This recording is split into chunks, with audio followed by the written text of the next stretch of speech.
Hey guys, welcome to our lecture on logarithms. So some of you guys may have already heard of logarithms, already talked about logarithms in other classes, other times, but we're going to talk about them again today. So logarithms are a really nice function. They are really helpful, and the reason why they're really helpful is this right here.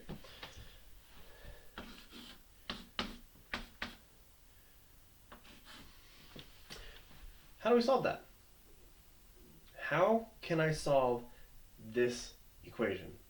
Now, if it was x to the third, we'd just cube root both sides and we'd be good.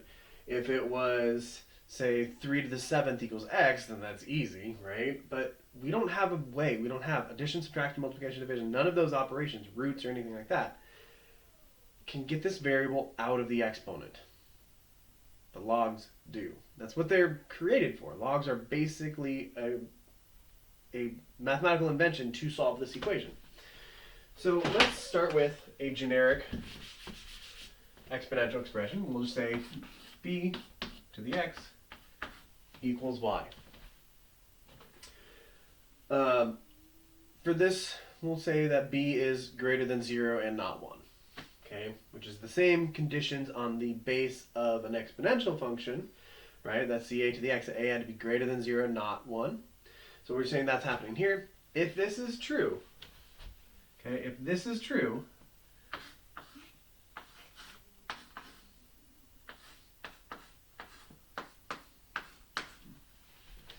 then this is true. Okay? So these two forms are equivalent expressions. We can go from one form to the other and flip-flop back and forth. It's a really important skill to understand and know how to do and be comfortable with going from one form to the other. This is going to help you solve a lot of equations. Okay? This form over here we call the exponential form. And over here this is the log form. Or logarithmic form if you want to use big words. So what's really cool to notice here is a couple things. One, so how do we read this? What do we say? We say this is log base b of y equals x. Okay? Log base b is a function. Right? So just as we have f of x, f of y, we have log base b of y. So log base b is a specified function. Okay? Notice the base of our logarithm and the base of our exponential are the same. That's really nice, right? The bases of the log and the exponential stay the same. And if we look at the other things, if we treat this as like an exponential function, it has an input of x and an output of y.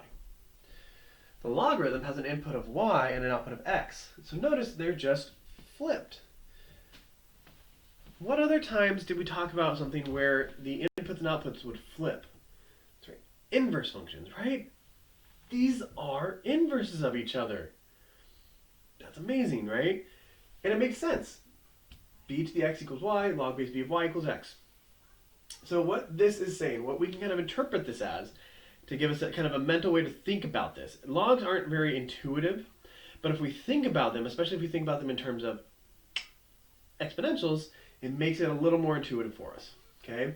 Log base b of y is saying b, we'll write this down.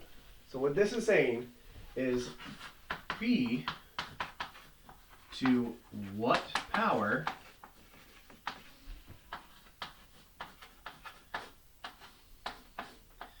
equals y. Okay? So we're asking b to what power equals y, which is exactly what we have over here. B to what power equals y. Okay? So that's logarithms in the most basic sense.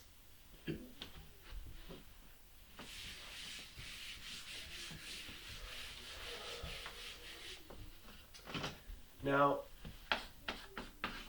let's say if f of x equals b to the x, okay, then f inverse of x is log base b of x. So these are functions. And so we can actually define our logarithmic function this way. So we can say that a log function is any function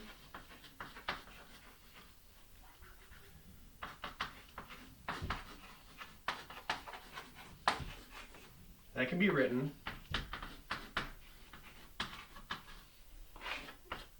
as f of x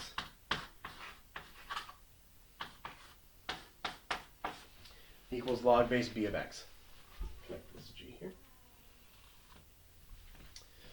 So we have restrictions on this, and what we can actually do is we can build the restrictions on this based on this statement up here. So if f(x) equals b to the x, it's an exponential function, then f inverse of x equals log base b of x. Okay? So what are the restrictions here? On this exponential, f(x) equals b to the x. Well, you're like, well, why do we have b's all of a sudden? What happened, right? Well, if you remember, exponential functions, we define them as c times a to the x. What would our c be here? Is c the b, or is the b the a? Weirdly worded question. But this would be the a in that ca to the x form, because this is the part that's raised to the power. So what would c be? Is there a c? Is c 0? Does c not exist? Right? C is there, but it's a 1. Remember, if we think 1 times anything is just whatever we multiply by, so we don't really need to write that 1 in there. So this is essentially an exponential function where c is 1, and we have some base. Now, what were the restrictions on that base for it to be an exponential function?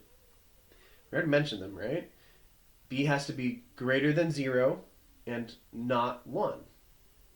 So if that's the restrictions for this guy, and the bases of that and the log are the same, then those restrictions must also apply to this logarithm. And that's absolutely correct. So our restrictions for this to be a logarithmic function is simply that b has to be greater than 0 and not 1. Now, I know you guys don't care about this because, I haven't told you to care about this, but to write this in interval notation,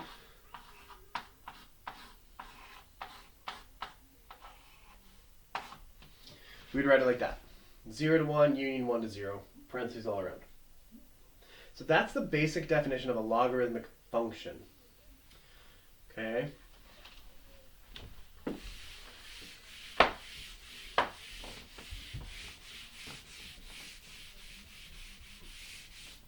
Now I know we're talking about logs, but I want to talk about this exponential function. Okay?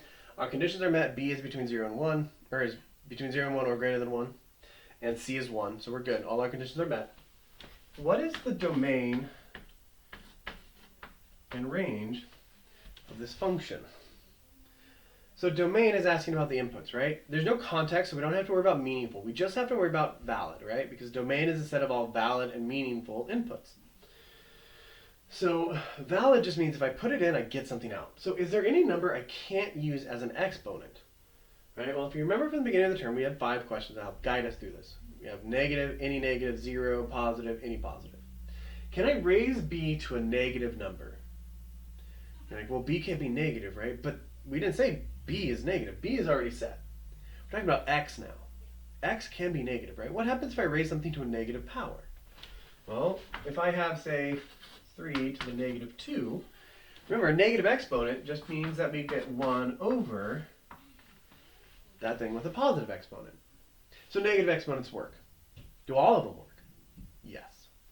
So our domain is going to have all the way down to negative infinity. What about 0? Can I raise something to the 0th power? What would be b to the 0? Right, b to the 0 is 1. Now, remember, we said b can't be 1, but b isn't 1. B to the 0 is 1. So that's the output, right? That's not talking about b anymore. B is set. So if I raise it to a power, whatever that result is, that doesn't have any conditions on it. Okay? So b to the 0 equals 1. So 0 works. What about positive? Can I raise things to positive numbers?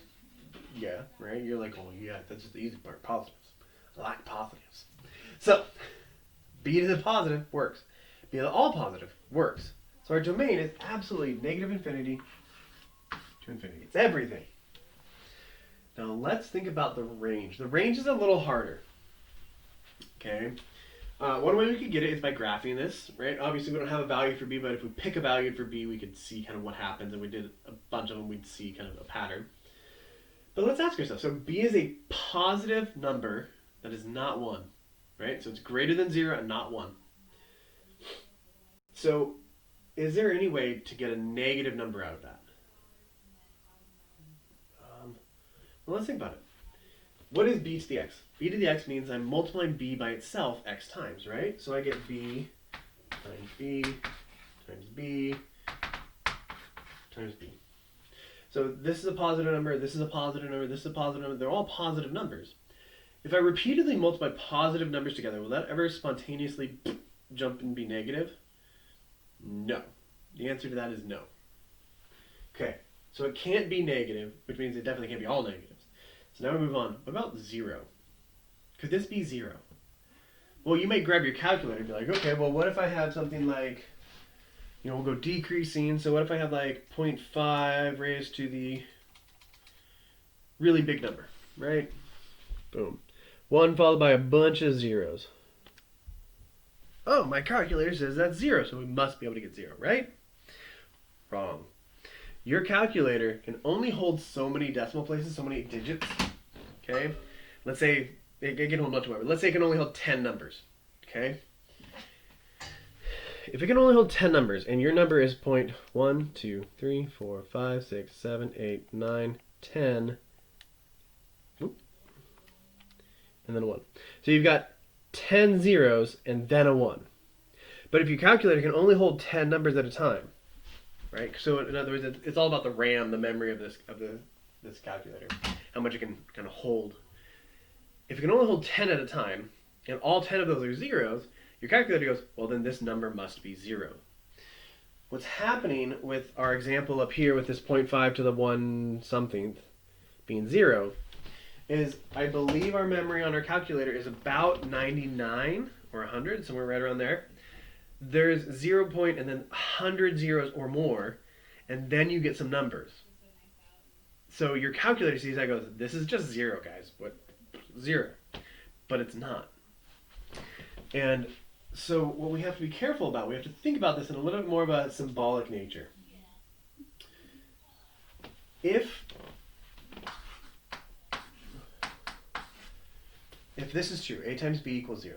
If this is true, what do I know about a or b? Well, one of them is 0, right? We talked about that way back with quadratics. If a times b is equal to 0, that means one of those two has to be 0. Can b be 0? No, can't. B has to be greater than 0. So I'm repeatedly multiplying this b by itself. Can that ever equal 0? For that to equal 0 means one of those b's has to be 0, but that can't be. So that means we can't get negatives, we can't get all negatives, and we can't get 0. Okay? Can we get positive outputs out of this? Yes. Can we get all positives? Well, that one we're a little unsure. Well, we just see with that example, we can get extremely close to 0, right? That 0.5 to the 1 trillionth or whatever that was really, really close to 0.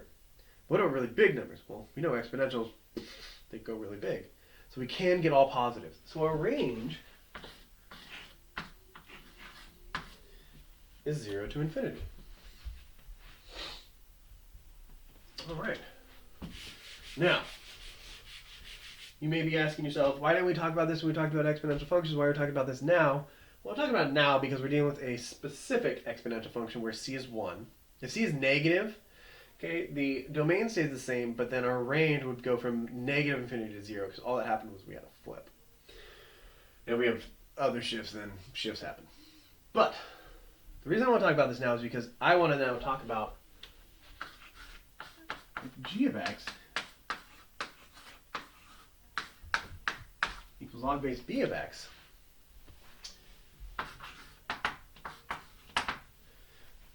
What's its domain and range? Now, again, we don't really have this intuitive way to think about logarithms. Logarithms, we see them, we're going like, okay, there's things happening, right? But what do I know about a logarithm? What do I know about the relationship between this function and this function? What are they to each other? Inverses, right? They're inverses. What's the relationship between the domain and range of a function and the domain and range of the inverse? That's right, they're flipped. So that means, since the domain of this exponential is negative infinity to infinity, that means the range of its inverse, this log, must be negative infinity to infinity. And if the domain, or sorry, the range of the exponential is 0 to infinity, that must mean the domain is 0 to infinity. That's it. And let's imagine b is a number greater than 1, so it's growth, just because it's a little more traditional to see. That's how the graph of that exponential function looks, right? We've got kind of this horizontal aspect at 0 only on this one end. Okay, so it gets closer and closer and closer to the x-axis, but never touches, and then explodes over here. The logarithmic function looks like that. It gets closer and closer to the y-axis as we move closer to 0, and then it kind of explodes up slowly this way. If you take this graph and flip it along the line y equals x, it will give you an exponential. So if you flip it like that, it gets you there. That's pretty cool, right? Because of their inverse relationship, these two guys are related, and they will always be related. So,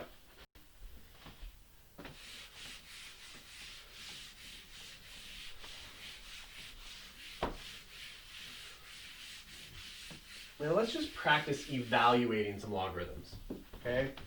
I just want to evaluate these, okay? What if I have like log base 2, 8, if I have like log base 5, 625, log base 10, 2, 10, and let's just stick with that. So, how do I figure these out? There's a couple ways. So you may notice, or you may be like, there's buttons on my calculator. There are, but if you look, it just says log. What about the base? This is a special logarithm. We're going to talk about that in just a second. Especially for these first two, okay? To evaluate these, the easiest way to do it is really to say, okay, well, let's say this equals x. Now, I don't have any intuition necessarily with logarithms. I mean, I do because I do them every once in a while. But if you're just learning about these or just refreshing about these, you don't really have a lot of intuition. It's not very clear like, oh, yes, I know how this goes. But exponentials we have a lot more familiarity with. So let's convert this from its log form into its exponential form. So remember, the base of the logarithm is going to be the same as the base of the exponential. So my exponential is going to be 2. Okay. Now the inputs and outputs flip because they're inverses. So it means the 8 and the x are going to flip. So that means I'm going to end up with 2 to the x equals 8 instead of log base 2 of 8 equaling x. So I look at this and I go, oh, hey, that's something I might be able to figure out. Maybe I could just use like my calculator and be like, what does it equal? Let's try it. So, well, let's see here. We know 2 squared is 4. So what's 4 times 2? It's 8. Hey, that's it. So that means our answer is 3. What about here? We do the same thing, right? So then set equal to x, right? Kind of imagine it's equal to x. The base of our logarithm is going to be the base of our exponential. Then the input and output of the log flip. So we get 5 to the x equals 625. Now that one might be a little less clear, but we can still check our calculator, right? At this point, that's how we're kind of evaluating these. We're just using our calculator to kind of figure these out. So, well, what's 5 squared? 25. So if I multiply it by 5, so I took 5 squared, and multiply that by 5, that gives me 5 cubed. If I do it again, hey, that's 625. So that's 5 to the 4th. So that means x is 4. Now what about this? Now,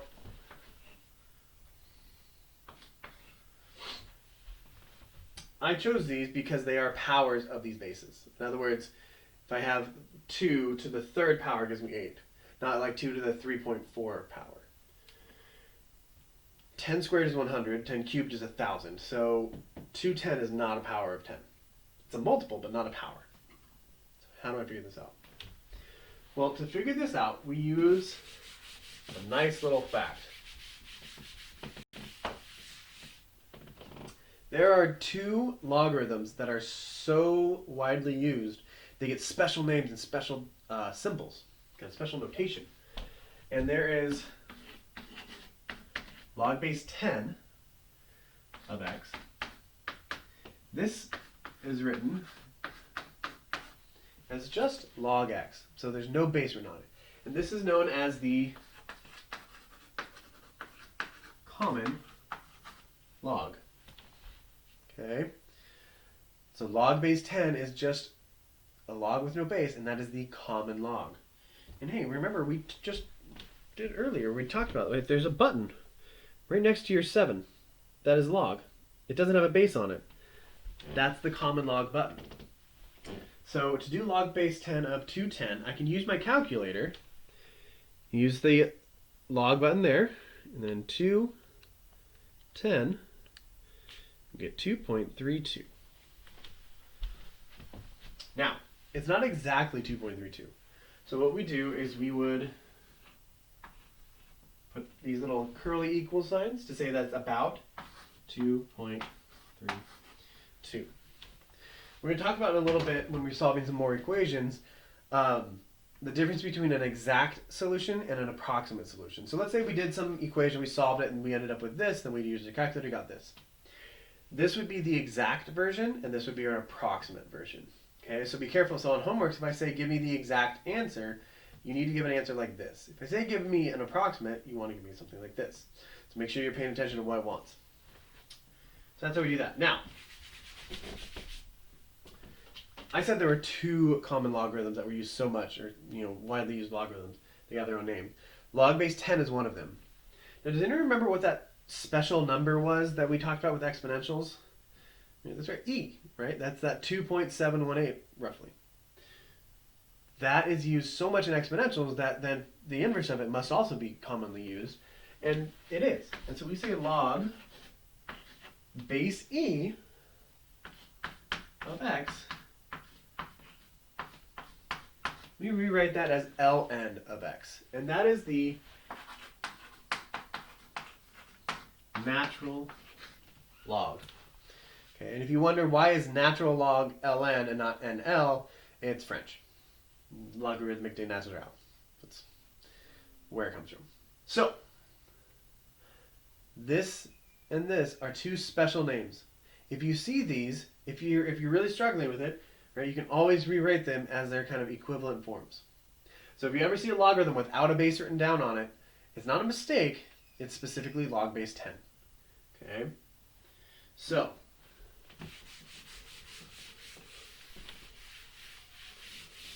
let's talk about solving some logarithmic equations.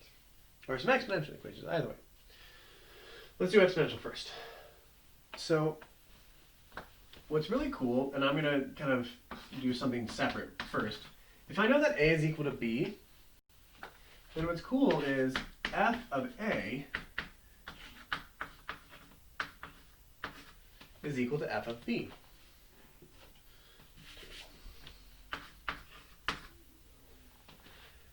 So what that tells me is if I have an equation, I can take a function of both sides and it's still equal. Okay? So where that comes into play at is, let's say we have something like,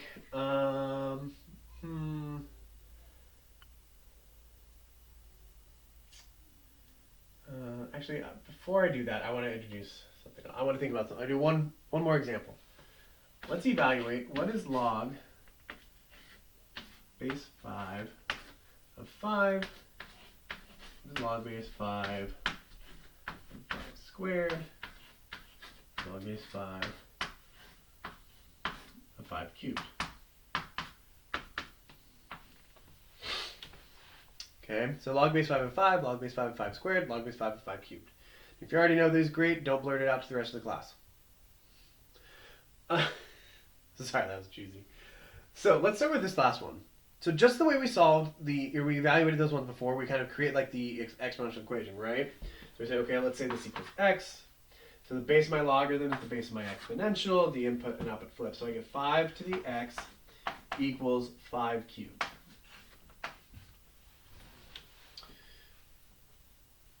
I mean, this side kind of looks like this side. The difference is we have an x here and a 3 here. So if that's the case, what is x must equal? Oh, gotta be 3. Okay, let's do the same thing here.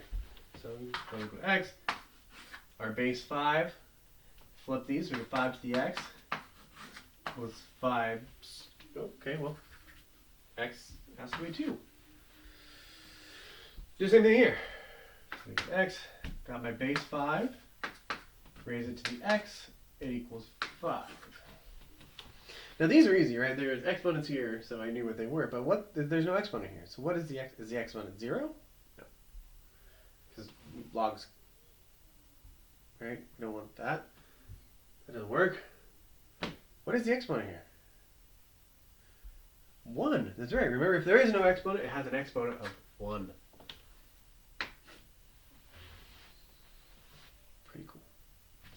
So from this, we can get a really cool rule. We can get this. It's what we call, it's one of the inverse properties of logs. And it states that if I have log base b of b to the x, that equals x. And really, all that's happening here is I'm composing an exponential function within a logarithmic function. Because they have the same base, they are inverses, and they cancel out. Now the other form of this is putting the logarithm into the exponent. This one looks really weird, okay? And this says that if I have b raised to the log base b of x, this equals x. And all we're doing here is we're composing the inverses together, right? The log base b and b to the x are inverses. Compose them together, we get back x. So these are our two inverse properties of logarithms. Okay? These are not the, if you're looking at the lecture note guide, this isn't the properties of logs. You can add it on there as kind of an extra one. It's a good idea to have. Okay? So we're going to use these principles to solve logarithmic and exponential equations. So let's say I have something like 3 to the x equals 7. There's kind of two things I can do here. One thing I can do is I can convert this from exponential form into logarithmic form, okay? Which is pretty easy, right? Because we know that then it means the base of the logarithm is the same as the base of the exponential, so that's going to be 3. And now the input of my log, or sorry, the inputs and outputs here flip, right? So the x and the 7 flip. So that means I'm taking log base 3 of 7 equals x. So what I have here is I have an exact solution. The exact solution to this is log base 3 of 7. That's it. And at this point, we don't have a way to get an approximate solution. We'll do an approximate solution to this in a little bit. But right now, we don't have a way to do that. We just get this. Okay. So let's do some other problems. What if I have something like 10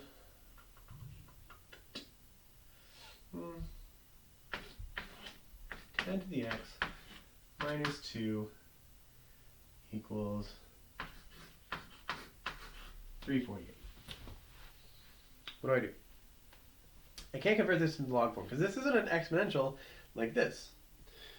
I don't want to take the log of both sides, right? Think about, in general in math, what do we do? When we're solving equations, we isolate the variable. Same thing happens here. Right? My variable's trapped in this term, so I want to isolate this term. So to do that, I need to add 2 to both sides. It could be 10 to the x equals 350. And now I could convert this from exponential form to log form, but I want to do it using those inverse properties to show you guys how that works. So I have this kind of a equals b. So I can put those both into a function, but I want to be smart about it. I want to do like log base 5. That's not going to help me. Because remember, log base b of b to the x equals x. So if I choose the base of my logarithm, the same as the base of the exponential, things cancel out. So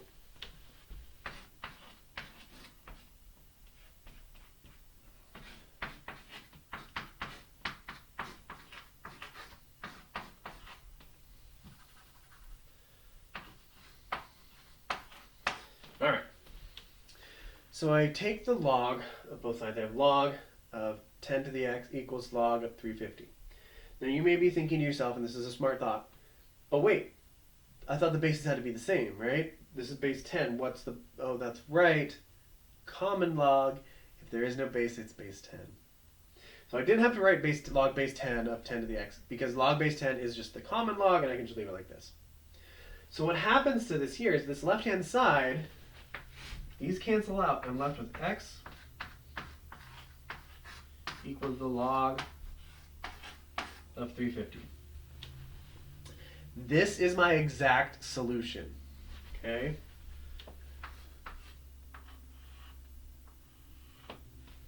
But because I have the log button on my calculator, I'm able to get an approximate solution. Let's turn this on. So I can do log of 350. Okay, if you want to, you can close the parenthesis, not plus, and then equals 2.544.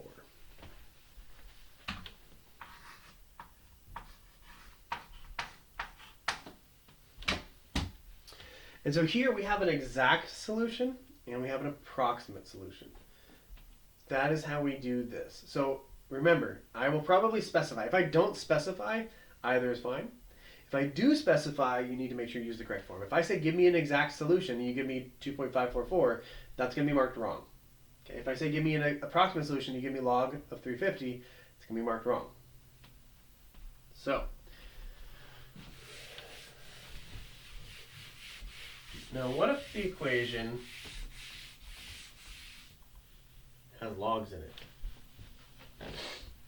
So what if I have, like, say, the log of base 3, 2x equals 5. Not too bad. What I want to do, what I want to do is I want to do one of two things. I want to either convert it to exponential form or use exponents and solve and simplify this. And when I say use exponents, I'm actually saying kind of using bases. I'll do that in just a second. The term that we like to use is exponentiate both sides. So let's first just convert to exponential form. To do that, the base of my logarithm stays the same as the base of my exponential, and the input and output flip, so I get 3 to the 5th equals 2x. 3 to the 5th is 243. Divide by 2.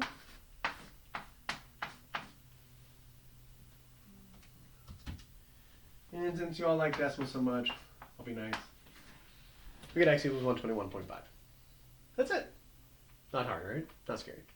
Let's do the same thing, but we're going to exponentiate both sides. So what I mean by exponentiate is we're using that kind of that second inverse property, right? So if I have b to the log base b of x, that property. So what I'm going to do is I'm going to make both sides of this equation, they're going to become the exponent of a new equation. And I want to make the bases so they cancel, so I want to use base 3. So what I do is to exponentiate, I do this. So I get the new equation of 3 to the log base 3 of 2x equals 3 to the 5th. So you can see I turned the two sides of this equal sign into the two respective exponents on the equation. In doing so, this left-hand side, by that inverse property, those go away, and I get 2x equals 3 to the 5th, in which case C right there. Okay? So that's how we can solve these guys. And again, we need to make sure we isolate any sort of logarithmic expression. So if I have something like, say, natural log x plus 4 is 51, I have to subtract 4. Let's go a little crazy.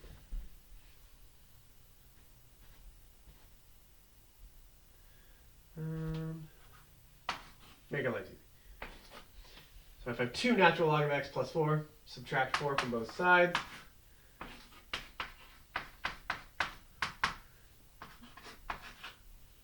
Now we need to divide by 2. Natural log of x equals 24. Now the last thing to do is get rid of this natural log. There's a couple ways I can do that. Right? I could just convert from the log form to the exponential, or I could exponentiate both sides. What I'm going to do is kind of a shortcut of the exponentiation. What it basically is, instead of rewriting it separately, I'm just going to do it like this. So what's the base of the natural log?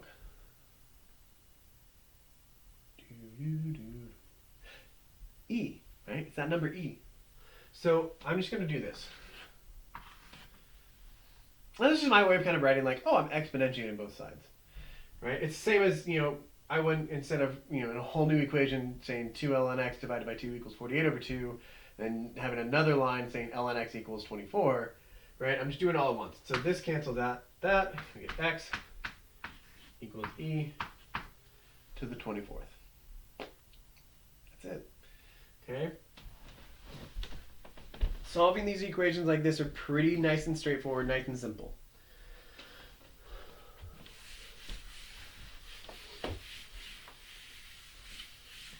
Now I want to talk about some things that help us with logarithmic expressions and logarithms. And that is the properties of logs. There are 3 properties of logs we're going to talk about. So 3 properties of logs. Okay, these properties are an exact analogous kind of logarithmic form of the exponential properties. Okay, so the first one is the product rule. And this says if I have log base b m times n, so I have the product of 2 numbers within a logarithm, I can rewrite that log base b of m plus log base b of n. Now notice, this is an equal sign. Equal signs are two-way roads. That means if I have this product, I can expand it into this sum. But it also means if I have this sum, I can condense it into this product. Okay, so that's our product rule. The next property, or the product property. The next one is log base b m divided by n. Now, there's a caveat, we don't say it because it's kind of obvious. N cannot be 0, otherwise this quotient doesn't exist. And so this is equal to log base b of m minus log base b of n. Okay? And if we think about these, right, the analogous kind of similar ones for exponential functions, this would be if I have like b to the m times b to the n, I can combine that by b to the m plus n. If I have b to the m divided by b to the n, I can combine that by b to the m minus n. So these are kind of similar to those rules in exponents. Now this one is not really similar. It is, but it isn't. This is kind of similar to a power, okay? And this is the power rule. This is one that is so helpful and we use it so much because it's so amazing. If I have log base b of m to the r, so I have the log of something raised to a power, I can actually bring this exponent out front.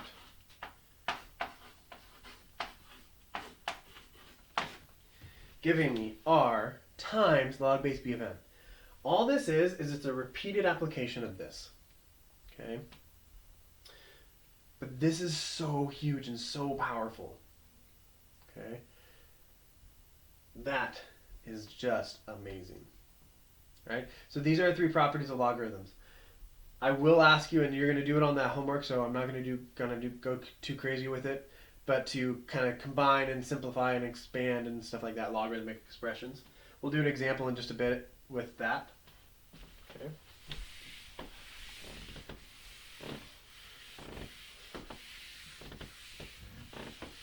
So I geeked out a little over that 3rd rule, and you're like, man, why does this guy love this rule so much?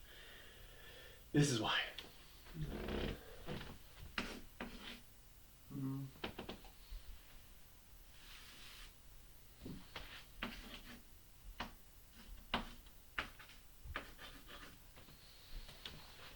if I have a to the x equals m, up until now, the way we would solve this is we would say, okay, this is log base a of m equals x. But we saw in the situation where we had 3 to the x equals 7, we didn't have a way to get an approximate solution for that. But now with the power rule, it says I can use any base I want, and I get to take this exponent out front. So what I'm going to do is I'm going to take log base b of both sides.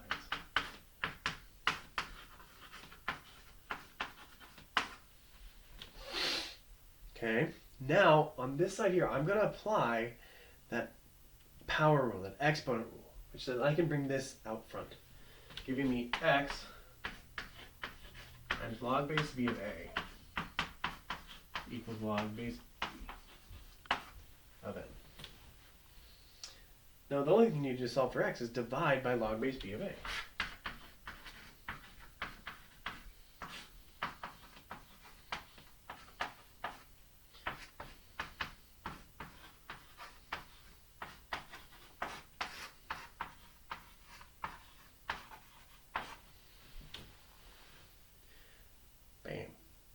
Now you're like, Grooms, that's sick. Why would I do that?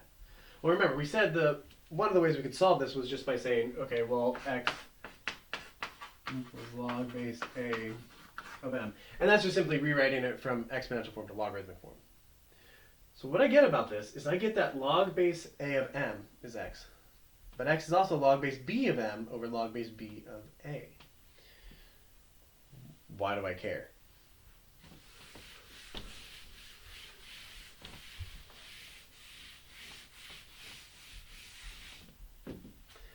I care because if I have log base a of n, I can change the base to anything I want.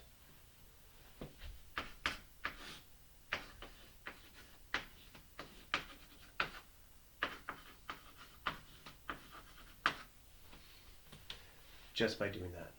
It's called the change base rule. This allows me to take something like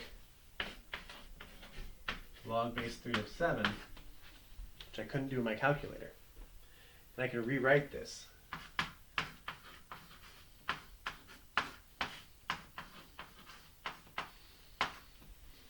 as log base 10 of 7 divided by log base 10 of 3.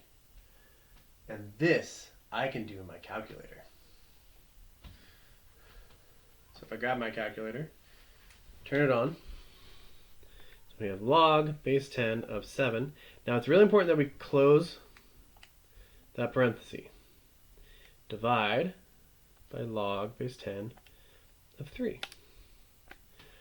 So that means log base 3 of 7 is approximately 1.77.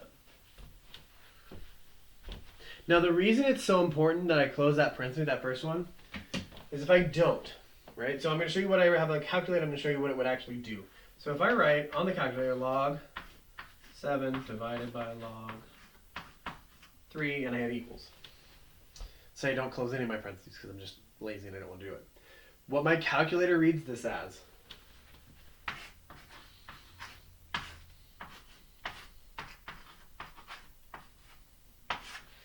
is it reads it like this. The log of 7 divided by log of 3. So we have to close this parenthesis.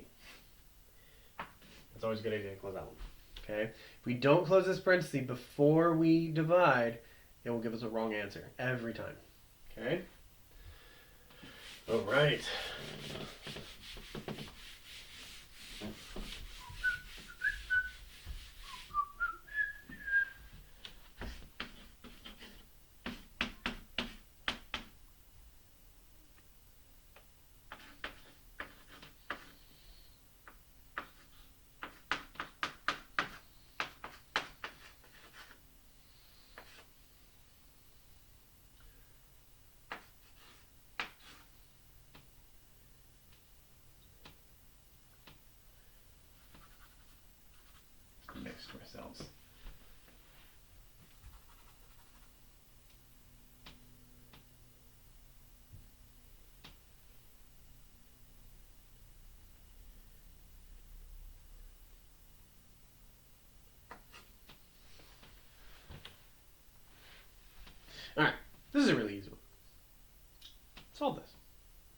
I say really easy.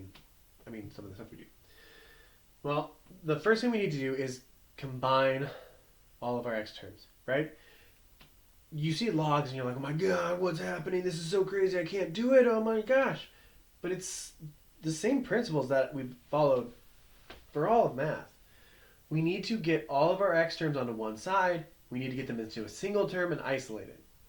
So I have an x term here and I have an x term here. I need to combine these two. Now, we have a way to combine logarithms. As long as they have the same base, we can do that, right? And that was simply using our product and quotient rule of logarithms. So since these are being added together, that means it is going to be the product of these. So this becomes the log of x times x plus 2. So x times x plus 2. And the log of 1. Okay? Okay? Let's go. We get x squared plus 2x log of 1.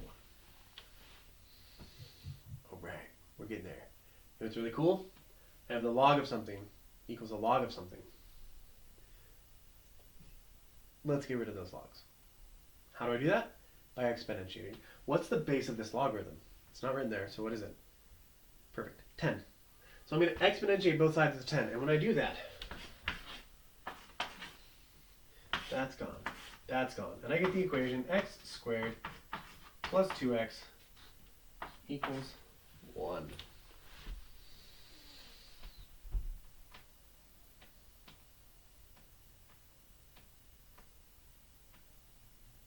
What do we do? That's right. We subtract 1. Because what kind of equation is this? A quadratic? Again? Quadratics? They're all over the place. Yep. Sorry, I'm losing it. Get a little hungry. So we just solve this quadratic. Let's do it. There's a lot of ways to do it. We're going to subtract 1 first, because we have to get it in relation to 0. Okay? Now, here's a cool trick. Instead of stressing with quadratic formula, trying to factor anything, let's first see if it even works. Let's just, in our calculator, go to the y equals. Let's type in this equation. So to use the variable anytime we need to use this. So we have x squared plus 2x minus 1. Like that. And enter. Now I'm going to hit this little button that says zoom. And I want to do zoom option 6, this zoom standard. You can either scroll all the way down, or you can just press the number 6. And what that does, it just sets our window up to the normal thing. And so there you go. We see our two solutions. Boom! There are two solutions. We can do it. We can actually use our calculator to give us the approximate solutions. And we do that. Okay, we're going to hit second. And then we're going to come all the way over here to this button that above it says calc. Okay. I just hit too many buttons. Calc. Now we are trying to find the zeros. Now when we're finding the zeros here, it wants me to put in a left bound. So what that means is it wants me to place this little cursor to the left of one of my zeros. So that is to the left of this 0 here. So now it wants me to place my right value. Oh, I need to go to the right. So I need to go to the right of one of my zeros. And now it says to guess. You can actually, if you want to, you can scroll back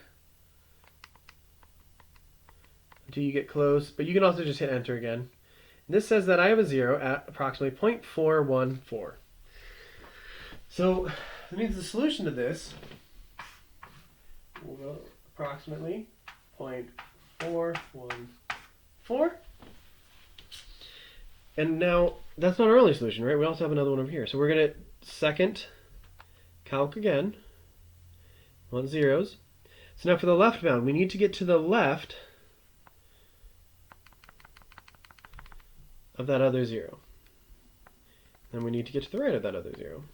Now I don't want to go all the way past this one. Okay, I want to make sure that my two bounds sandwich the 0 I'm looking for. Now when I say they sandwich, what I'm talking about is on the x-axis. Okay, I guess we get negative 2.414.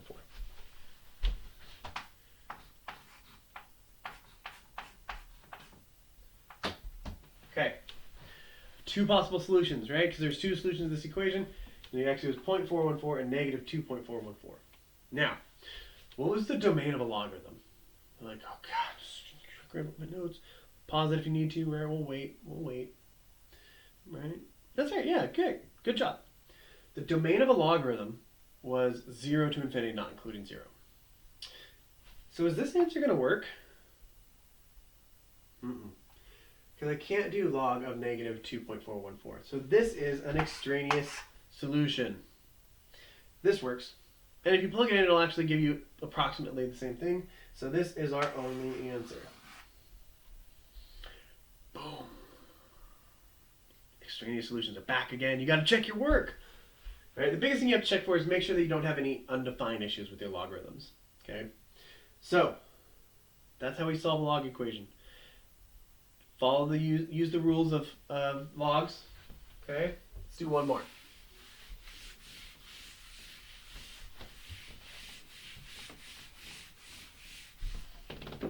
We're not going to do an equation.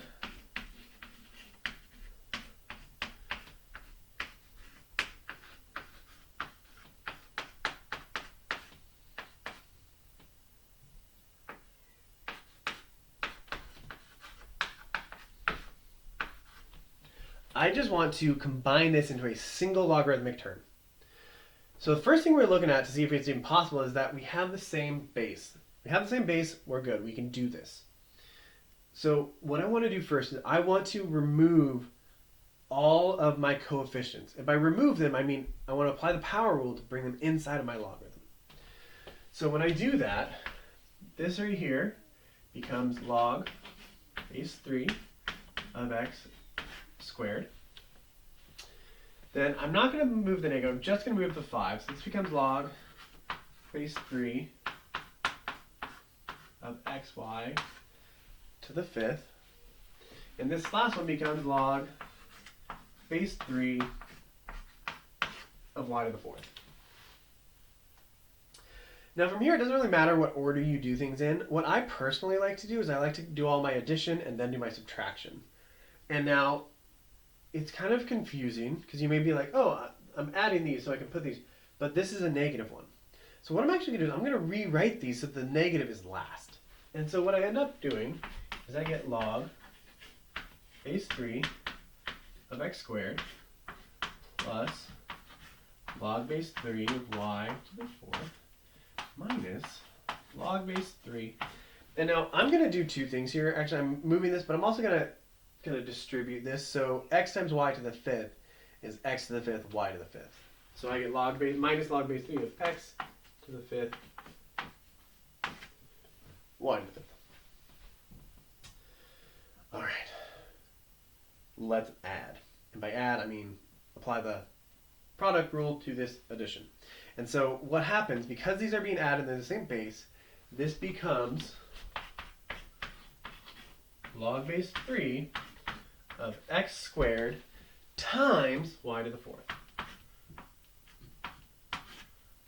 And then we have minus log base 3 x to the 5th.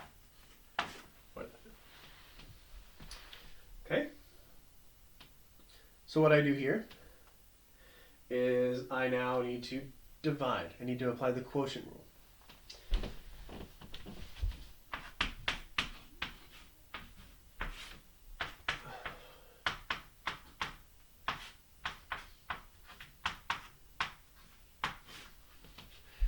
Which gives me this. Now all that's left to do is simplify inside here. So I have 2x's here, 5x's here. Means I'm going to be left with 3x in the denominator. Here I have 4 and 1 and 5, so I'm going to be left with 1 there. Nothing up top, so I put a 1. That's it. We're done.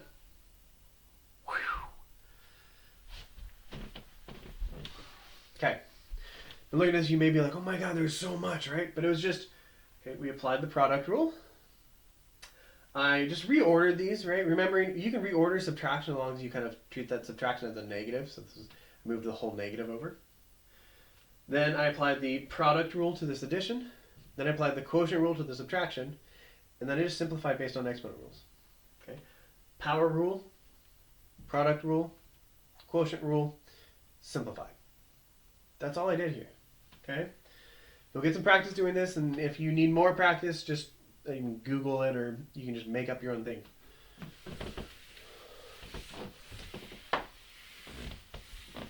I might ask you like one, maybe two questions that would involve doing anything like this on the test. I'm not gonna like do 50 problems like this. Okay, we'll do one more.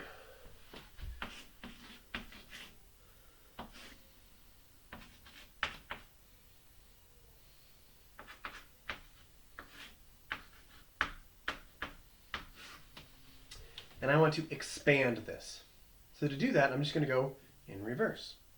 So before I simplified, I mean, we don't unsimplify, I don't complicatify. So I would just undo the quotient, undo the product, undo the power. That's the way I like to do it. So to expand this, I'm going to undo that quotient rule. So that gives me log of the numerator minus log of the denominator. Now on this one here, I'm going to use the power, that's the product rule, to split this all up. And that gives me the log of 3 plus the log of x plus the log of y squared, and then we still have minus the log of z to the fourth. Now the last thing is to undo the power rule. So I just want to, we're not really undoing, but applying the power rule. And so that gives me log of 3 plus log of z stays the same, or sorry, log of x stays the same. And so now I'm going to bring this 2 out front. So then I get plus 2 log of y. And I'm going to move this 4 out front, so I get minus 4 log of z. That's it. Right? These are things that just, as you kind of practice and apply them, they're really simple things. They're not meant to like crush you or kill you or make you so crazy. It's really simple and basic. Okay? That's it for logs. Have fun. Use these with exponentials. I've extended the due dates on those assignments. Again, spring term 2020, I've extended the due dates on these assignments, so check that out. If you're not spring term 2020, make sure you know what it is. Just check it out. All right, guys. Have a great one.